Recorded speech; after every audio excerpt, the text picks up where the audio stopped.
Welcome to the October 8th, 2018 edition of the BitcoinNews.com Daily Podcast. This is your host, Space Marine. Today we have an exciting episode. We're interviewing RR Hauxley, who traveled around the world with just one Bitcoin. Diving right into the interview.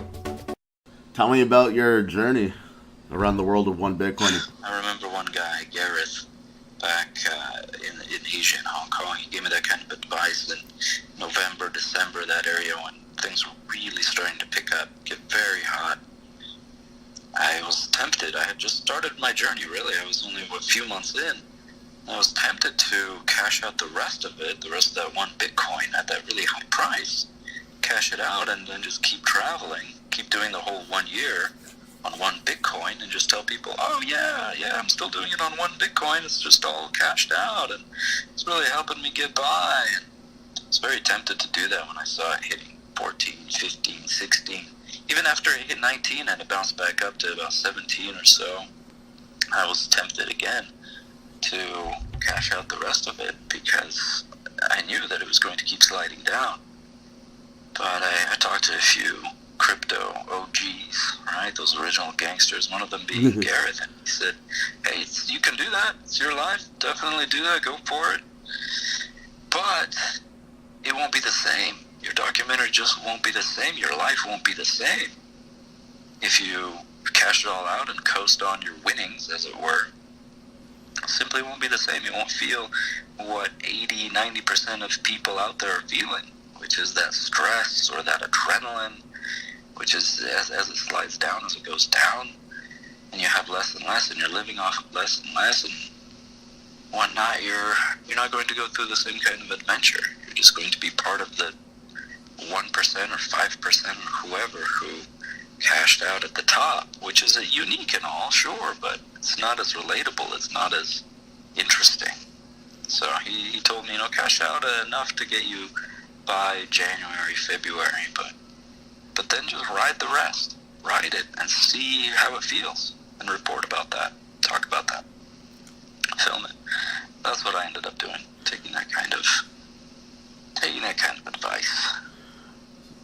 Yeah. To just, as you put it, right? To let God provide or whatnot. Just let it be as it is and then make the most of that situation, I suppose. Yeah, I like what you wrote about how it forced you to be more interactive with people because you had to couch surf and you didn't have much money, so you talked to more people instead of Absolutely. instead of hiding yourself in a hotel room and just having a party pretty much for a year and be like, oh, look what Bitcoin did, Yeah, so let's see here. Starting from the beginning, I bought it at the end of August 30th. Started the journey the next day and went out, began in China and Beijing. Traveled through China, hit up Beijing, Xi'an, Chongqing, the biggest city in the world, apparently.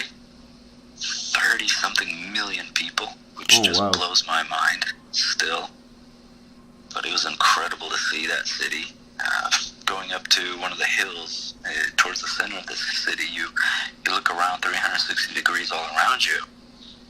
Maybe you've experienced this in Florida, Miami and whatnot, or if you've been to LA, you kind of go up to the top of a hill and you'll see the horizon.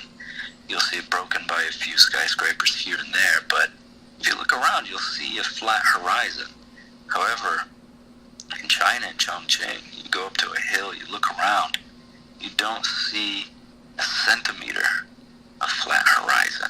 Everywhere you look, it's just jagged skyscrapers, just these jagged teeth rising out of the landscape. It's unreal. So, I went through that, Hong Kong, of course, and Shenzhen, then Taiwan. I'll just go through the countries now. Taiwan, Myanmar, Thailand, Cambodia, Kuala Lumpur, so that's Malaysia, Philippines, over through India. That was another longer journey because it's just a massive country, absolutely massive. Ethiopia, Egypt, and then Western Europe. Wow. Yeah. All on one Bitcoin, huh? All on one, and of course that's another thing that I'm going to be stressing in the documentary and the book that I plan to write about the journey as well, is that it included a massive amount of travel hacking.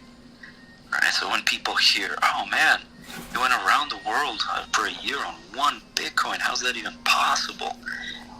They're thinking, well, in their own terms. And most people, when they travel, they're thinking about hotels. They're thinking about plane traveling everywhere. They're thinking about restaurants and things of that nature, which would have been quite impossible, I'm sure, at that time with Bitcoin.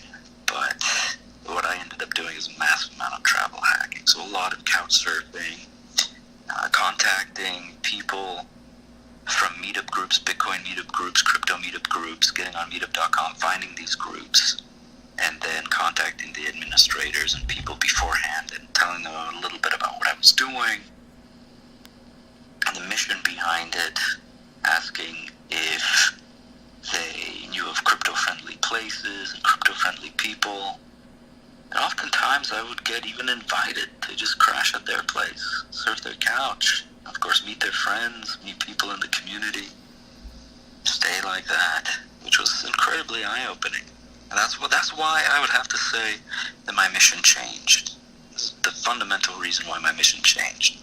So going back to the beginning, the mission at the beginning was to travel around the world for 12 months on one Bitcoin, right? So it was in a way a bit of this kind of selfish mission. Look at me, look at this silly dude, he's going to travel the world on one Bitcoin, look at me. But then the mission changed. It really changed as I traveled. It changed from this all about me surviving on one Bitcoin kind of focus and more towards the crypto community as a whole. Because as I traveled, I noticed that the crypto community is incredible all around the world. People helping each other, people trying to come up with ways to give us financial freedom, to give us more control of either our finances or our data, whatever it is that we're doing. It's quite the movement. That's what I'll focus on going forward. Yeah, that's a really awesome thing to focus on, because just in my own life, without crypto and Bitcoin, I'd probably be totally poor. I probably wouldn't even have my wife because I wouldn't be able to support her. I wouldn't have a place to live. Anything but food stamps probably, because the United States right now, I don't know where you live, but the United States is very harsh with the job market. Like, I have like almost a PhD degree and I'd be working at like a car wash probably. Which is insane. Like, I have a scientific degree from a university, University of Wisconsin-Madison, and I'd probably be working at a car wash. That's how it is here.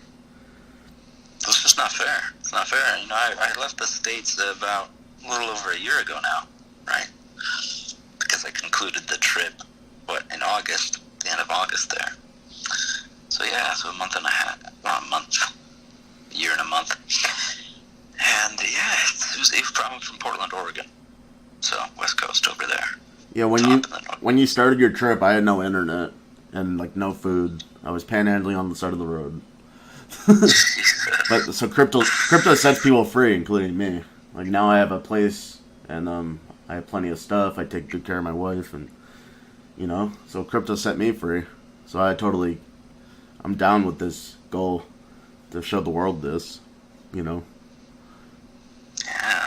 See, the kind of stories like yours are they're the diamonds of the rough. They're the types of stories that inspire people all around the world. Because there are people outside of the States, outside of Western Europe. One of the reasons why I chose to travel through all these different third world, as it were, countries, is because there's stories like yours about people struggling, about people trying to make ends meet, and crypto is really setting them free. In the Philippines, fishermen who are just fishing and then selling it for crypto, or art, for example. When I was in India, over in New Delhi, there were people who were selling their art for crypto. They were obviously accepting any kind of form of payment that they could, but they were also accepting it for crypto, and they were understanding that no matter what the rupee does, goes up or down, at least they'll have these finances secured. So when you were traveling the world, how did you buy food and plane tickets? Did you take plane tickets, or like how did you travel first off? Were you flying by planes, going on boats, and going in cars and buses and trains and all that? Like everything? Absolutely, yeah. The cheapest mode of transport that I could find, if it was renting a bicycle to get to another city, I'd do that. Oh, wow. because that would save me money over a bus ticket, even though a bus ticket was, I don't know, $5-6. I guess you were in no rush. 50 cents. No, huh? No rush, yeah. Yeah, exactly. But also, I guess, what did I want to say? I wanted to say that your question, how did you pay for these things, that's also come up in a few little articles and interviews. I wanted to mention that I had one rule, and that was that these finances had to come from the one Bitcoin. However, I did not have the rule that everything I did needed to be paid with crypto, Bitcoin or Ethereum or whatnot. If I could pay directly with crypto, then amazing. I absolutely would take that 100%. So for example, in Shenzhen, Bionic Brew, it's a great little brew pub, they accepted crypto directly. Boom, golden. You must have got drunk, in the huh? Philippines. Huh? You must have got drunk there, huh? Just keep swiping your phone. That's when the crypto was going up, right? That's when it was doing great, when I was in Hong Kong. So I was like, absolutely, I'm treating myself to a beer and a burger. I haven't had a burger in months. I haven't had really good food in months. I'm going to treat myself. Yeah, and I had a few micro brews, which I had been desperately missing since Portland. I mean, in China, the law for most beers is they can't be above like 3%, 2.5%, 3%. Man. You know, you have to knock back 6-pack after 6-pack just to feel a little buzzed. We know the sweet spot's like 5.5% probably, so they just messed it up. So they did mess it up, yeah. Yeah. So anyway, so that was my rule that if there were crypto outlets, totally I'd do that. However, if there were no crypto outlets, then I would cash out the crypto for fiat. And I figured that was a reasonable rule because as you travel around the world, it's not like you could even use the almighty dollar wherever and whenever. If you were in Cambodia or the Philippines or Myanmar, and you go to a restaurant or you go to a hotel, maybe some of them will accept the US dollar directly, but for most of these cafes and these little places that I would have to go to afford someplace to eat, they wouldn't accept even the dollar directly. They'd want their local currency because they know what that means. So I figured that would still be in line with traveling around the world on Bitcoin. yeah, and that makes a lot of sense. Like, ever since I started Bitcoin, I've always been transferring it into fiat back and forth, and that's just like, you have to. Like, right now, I get my paycheck in Bitcoin, and I go to the Bitcoin ATM. I'm guessing you use Bitcoin ATMs, right? Exactly. Yeah, the BTMs. Where it was a little bit of a challenge to find ones that would pay out in fiat. Yeah. Because all of them will accept, of course, fiat, but not as many will pay out in fiat. So that was another challenge, but thankfully, using local Bitcoins and just through meetups and whatnot, I was able to find locals who lived there, or expats who lived there, and would absolutely take crypto and give me fiat, you know. Even during the lowest points, even in Western Europe, when I was traveling and BTC was hitting down to 5,000 mark and bouncing back up to 6 and all over that little roller coaster, people were still very eager to take crypto.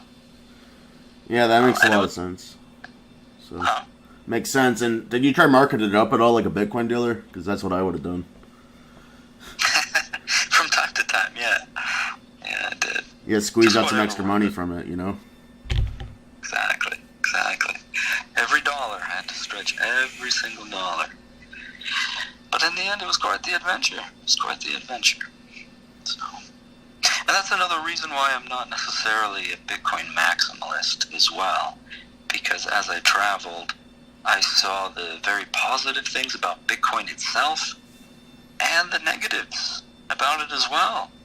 The lovely positive in December, January, and whatnot about Bitcoin and crypto itself is that it was going up. The prices were going up. But as far as Bitcoin itself, the transfer fees, basically the mining fee and the fee you pay to transfer those Satoshis was quite astronomical. There was one point where I had an $8 a night hostel that I was staying in, and the fee for transferring that $8 worth of Bitcoin on over was like 40 something bucks. Yeah, I experienced that because I got one of my friends involved in Bitcoin, and we bought his first Bitcoins on Coinbase, and then we were trying to withdraw them, and it was like $30 to withdraw, and I was like, man, what happened? It broke. Yeah. It broke, yeah. It broke. Oh, what the hell? Yeah, so I mean, I had to get a little creative there and use an exchange, right? Use Bittrex to just sell it for Bitcoin Cash or Ethereum or Litecoin even, and then transfer that out of the exchange to avoid the fees. Tell me about like all the people you met that were using Bitcoin and to set themselves free. All right, yeah. Let's see, well, for example, in Singapore, there's quite a number of rich families and whatnot.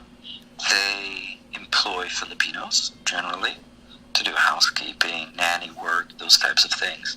And these Filipinos, they're living there, making that kind of money to support their families back home in Manila or the islands of Palawan, those types of areas, from what I met, anyhow. And so they're sending that money on over. Now, sending that money to the Philippines, they have to use either Western Union or other types of conglomerates that charge astronomical fees. So here you have these Filipinos who are away from their families, away from everything they know, the cultures, they know the cities they've grown up in, just away from home.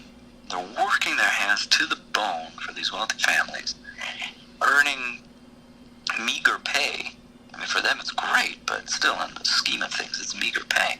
And then even those kinds of money that they earn, that has to be forked over, percentage of that have to be forked over to other large companies just for transferring over their hard-earned money, which is a sad thing. So here they are, and when they learn about crypto, they learn about the different cryptos that we have, Litecoin or even Bitcoin, even though they had high fees, they're still able to transfer it over. Not only does their family get it much faster in the Philippines and more secure, but oftentimes it's also cheaper to send it on over. So that's another way that they're getting financial freedom from that.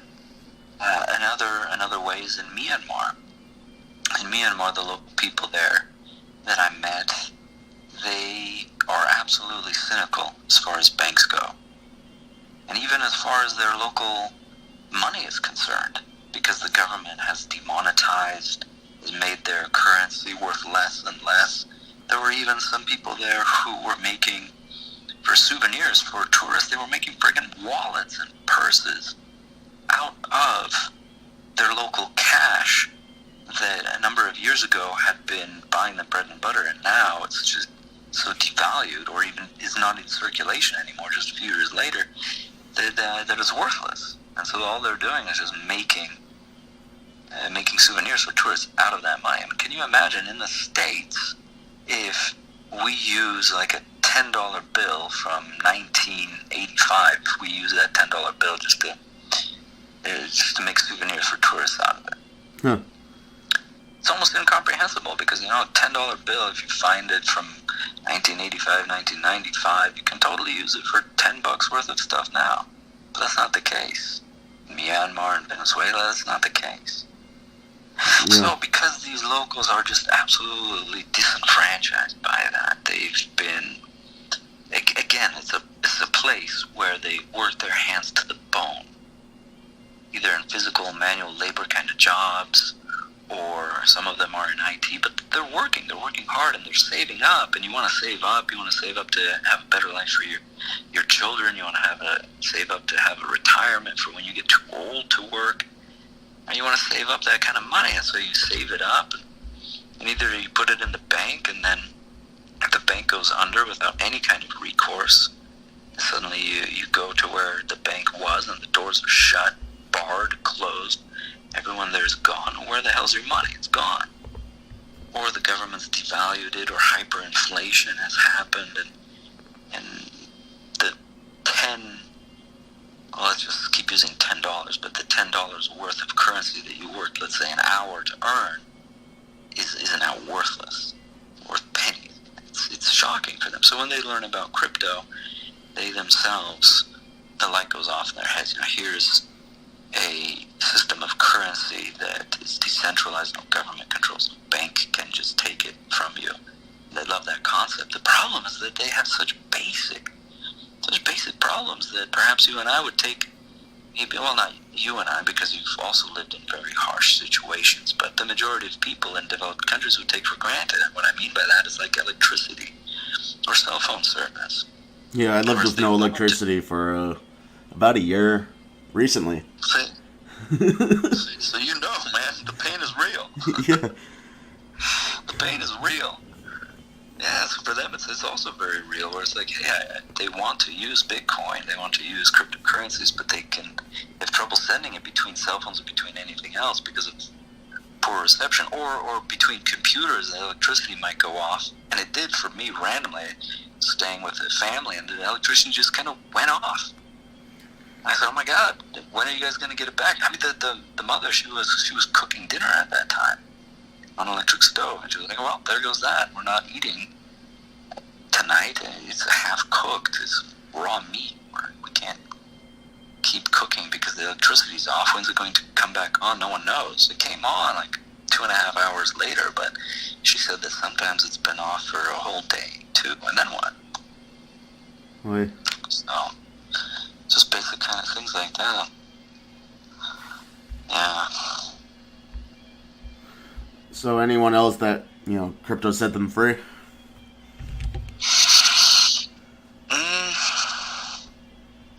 Those kinds of stories, I guess, if I change it up a little bit, are there stories of people like you, for example?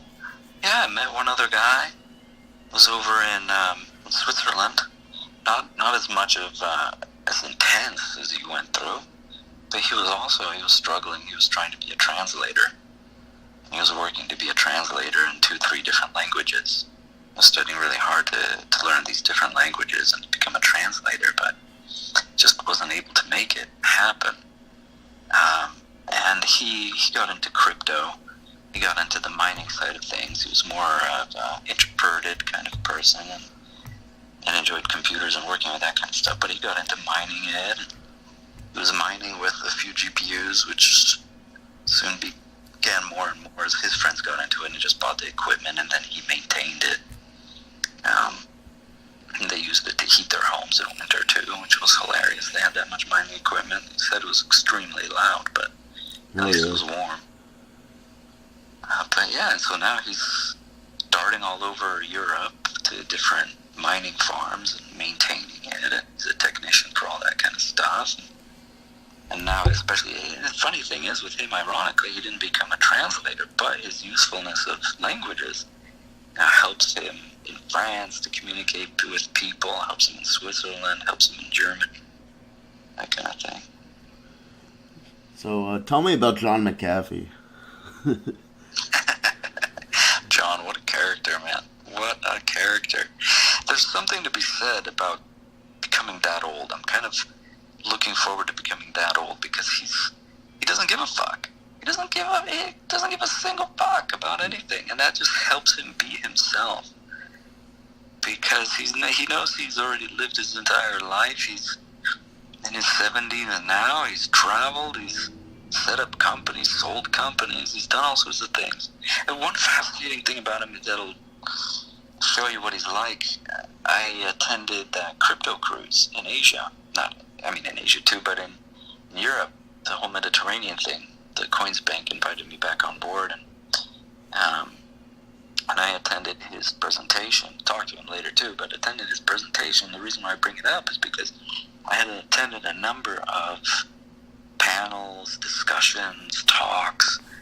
On all of them, people had some sort of slides in the background, a little clicker. They'd be presenting, they'd be talking, they'd have pie charts, and graphs, or pictures, or all sorts of things. But here's John McAfee. He comes up on stage.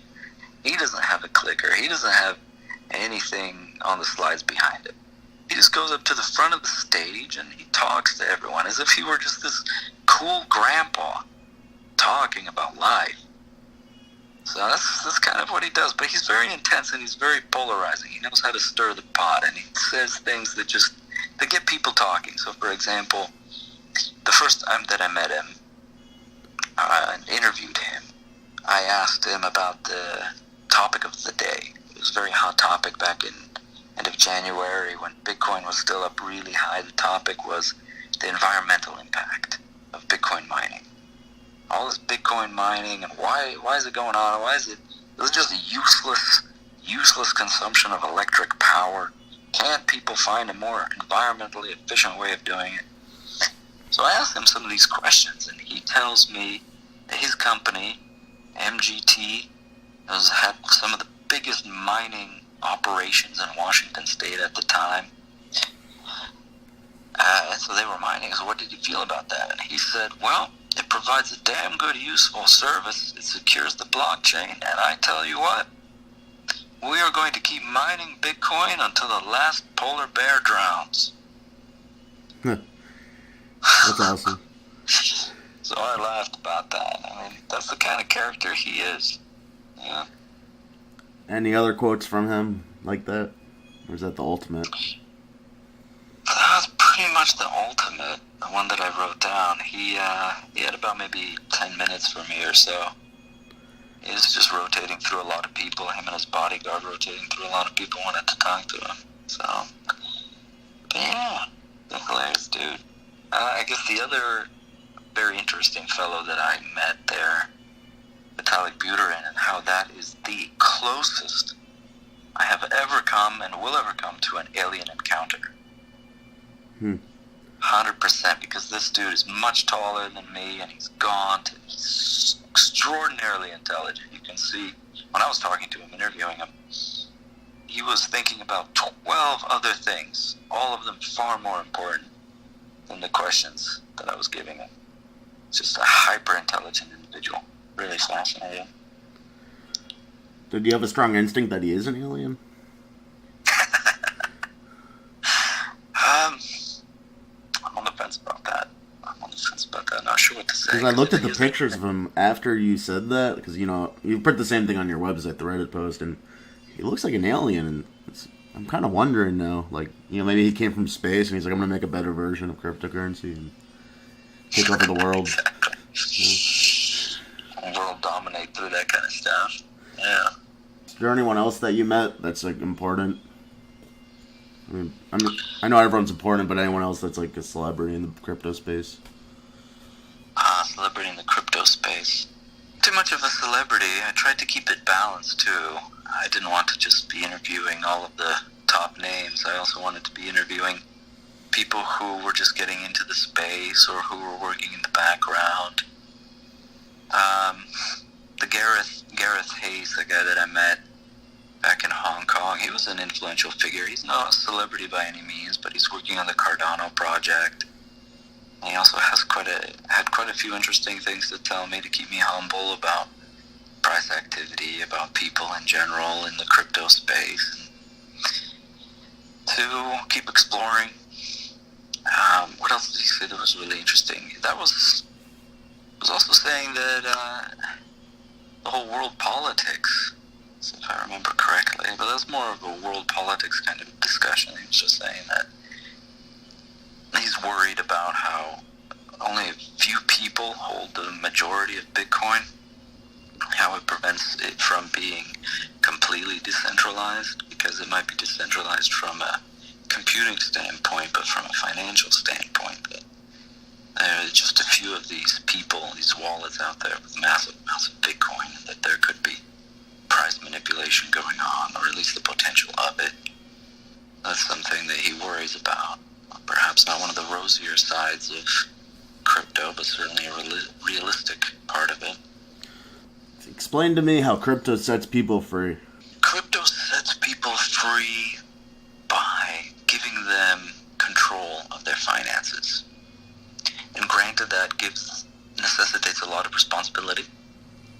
If someone has their digital wallet, then they need to have the responsibility to keep their private keys secure, or secure as they feel comfortable with it. That's an incredible amount of responsibility too, but it also gives you freedom. It gives you freedom in case you want to not only move to a different country, but visit another country. You can take your finances with you without having to worry about transfer fees or anything of that nature. It also sets people free by giving them the control of their finances away from even their government too, which is something that people in developing countries respect and acknowledge far more than us in developed countries would acknowledge. And it's just, you have control of it. It's as simple as that. It sets you free because you have that control of it, and you have the responsibility too, but you can do with it as you please. So how does crypto set people free in regards to jobs and business? Crypto sets people free in regards to jobs and business by opening up this new world to them, this world of finance. Just like the digital age, like the internet opened up new jobs and opportunities for people who wanted to create websites for businesses or to create services that were just online, businesses like Amazon and whatnot. It also, this crypto sphere sets people free by giving them completely new opportunities to investigate, to learn. It's setting people free, for example, if they want to learn programming and Solidity, that kind of new language, communicating via smart contracts, or if create unique souvenirs, for example, crypto kitties. I know that's a kind of a funny kind of joke for a lot of people, but it's still a very interesting kind of little experiment that wouldn't be possible without cryptocurrencies, that you have something digital that is uniquely your own. You can now own digital information and just keep it yourself. It can't be pirated. It can't be copied. Let's say someone is an artist of digital paintings, digital things like that. And before the JPEG file can just be copied and pasted over all sorts of different email applications. But now with the blockchain, it could be unique. It could be rare.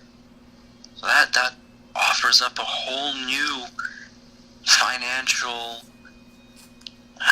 means of living for artists, for example. People who might not be coders directly, but or might not want to make things on Etsy or on eBay, or get worried that they might get ripped off if they have webcomics, for instance, things like that.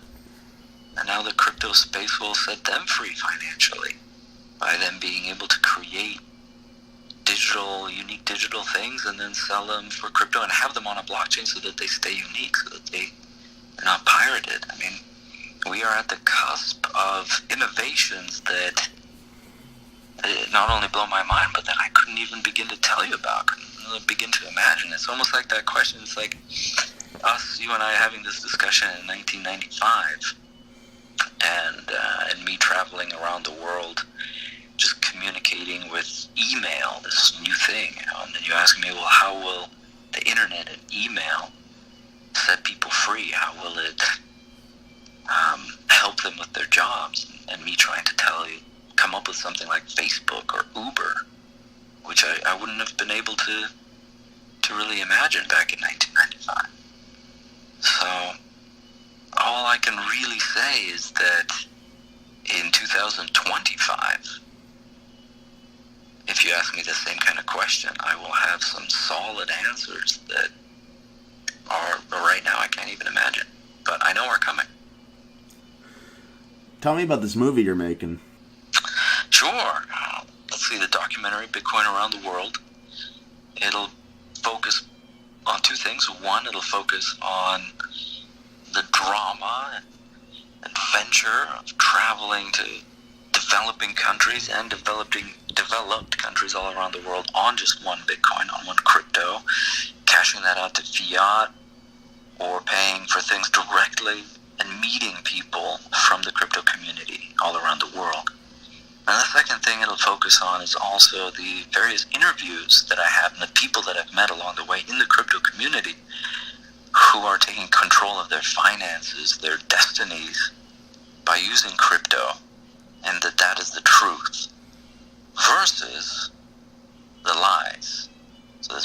that's raging in the States and around the world. We have Charlie Munger saying crypto's like trading baby brains, and this propaganda type of rhetoric that's not just confusing people who are new to crypto, but also setting them off of crypto.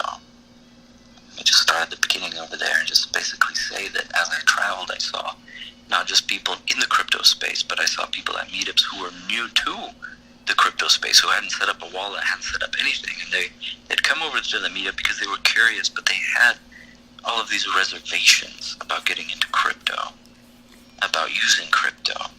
They had these reservations because they had heard they were in China and Bitcoin was completely illegal and banned, and so they thought it must be banned and illegal for a reason, and that reason must be money laundering or drugs or human trafficking.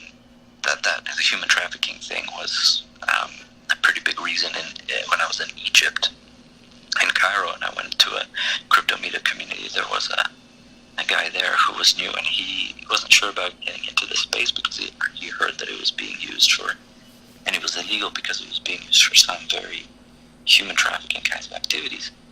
And I had to talk to him, and I had to tell him all these different experiences and say that the vast majority of crypto in the crypto space and crypto people working in crypto are doing so because they want to innovate and create new things that give us more freedoms or better help us keep control of our finances. So it's that battle that's really going on right now, and that is the focus of the documentaries, to kind of just put the truth out there through showing actual examples of how crypto is helping people to take control of their finances or innovate in their lives. When do you expect it to be released? I am always hoping, crossing every finger on every hand and toe, that it'll be released by the end of this year, maybe beginning of next year.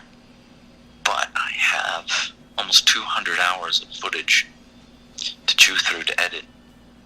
And unfortunately, I also need to put bread and butter on the table. So it's a balancing act, working nights and weekends on the documentary and during the day, kind of making ends meet, I guess. So it depends on the donations, how much and how, just when they come in, basically, so that I can focus more time on editing and putting things together rather than making ends meet. Thank you for talking to me. This is a great conversation, and your story's really awesome. You're the most exciting interview I've ever done so far. Oh man, thanks, dude. Yeah, and I'm likewise jazzed about hearing that the crypto's turned your life so positively around. I mean that's the entire freaking point of why I want to release this documentary, is to showcase stories of people like you, man. All right, thanks for your time. Thanks, Zach. That's all we have for you today on this October 8th, 2018 edition of the BitcoinNews.com Daily Podcast. Thanks again to RR Hauxley for telling us his story about how he traveled around the world with just one Bitcoin. Come back tomorrow for another exciting episode, and go to BitcoinNews.com 24/7 for the full spectrum of Bitcoin, blockchain, and crypto analysis. This is your host, Space Marine, signing out.